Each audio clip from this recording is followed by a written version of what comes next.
বিসমিল্লাহির রহমানির রহিম। বিশ্ব আধ্যাত্মিক জ্ঞান সঞ্চার দরবার শরীফের প্রতিষ্ঠাতা আমার মুর্শিদ কেবলা গাউসুল আজম শামীম আলী চিশতির দরবার হইতে আমি শাহ আলম আপনাদের সকলকে জানাই আন্তরিক শুভেচ্ছা ও অভিনন্দন। আমার মুর্শিদ কেবলা গাউসুল আজম শামীম আলী চিশতির একটি গ্রন্থ হইতে কিছু আলোচনা নিয়ে আবারও আপনাদের সামনে হাজির হইলাম। আশা করি সকলে ভালো আছেন এবং সকলেই মনোযোগ সহকারে শুরু থেকে শেষ পর্যন্ত আমার এই আলোচনাটি শুনবেন।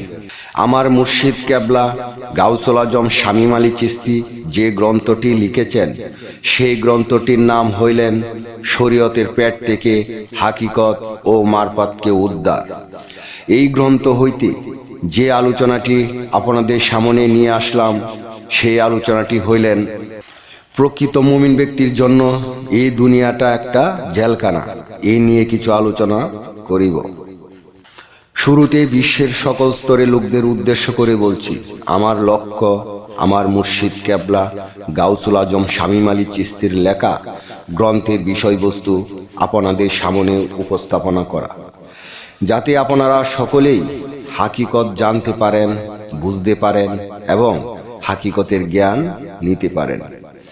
আমি যে আলোচনাটি আপনাদের সামনে নিয়ে আসলাম এই আলোচনার মাধ্যমে জানতে পারবেন এই পৃথিবীতে একজন মুমিন ব্যক্তি কিভাবে চলাফেরা করেন। তাই সকলে ধৈর্য সহকারে শুরু থেকে শেষ পর্যন্ত আমার এই আলোচনাটি শুনুন।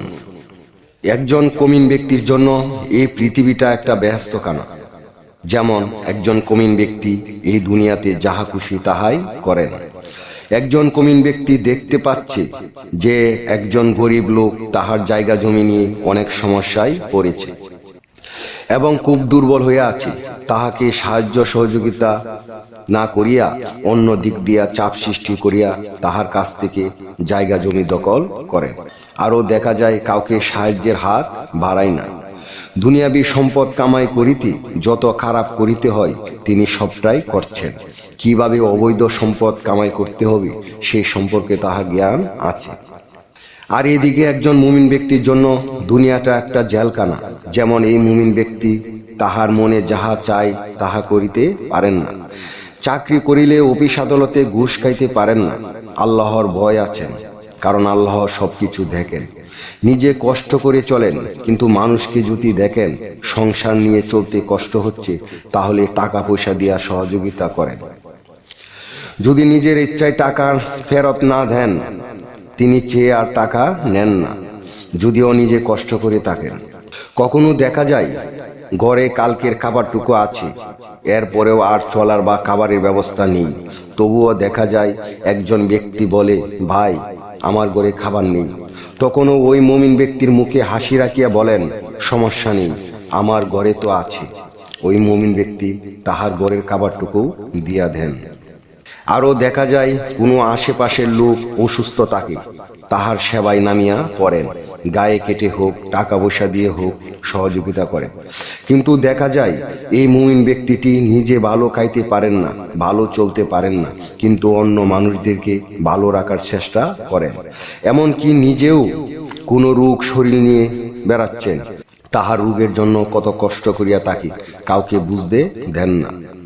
এমনকি অন্য কাহারও রোগ দেখিলে সাহায্য সহযোগিতা করেন। নিজের রোগ মুক্তির জন্য আল্লাহর কাছে একদিনও চাইলেন না। আরও বলেন, হে আল্লাহ, আমার আত্মীয় স্বজন ও পাড়া প্রতিবেশীর মধ্যে অনেকে অসুস্থ হয়ে আছে। হে আল্লাহ, তাহাদেরকে সুস্থ করিয়া দাও। অনেক মানুষ অভাব অনটনে আছে, তাহাদেরকে অভাব অনটন দূর করিয়া দাও।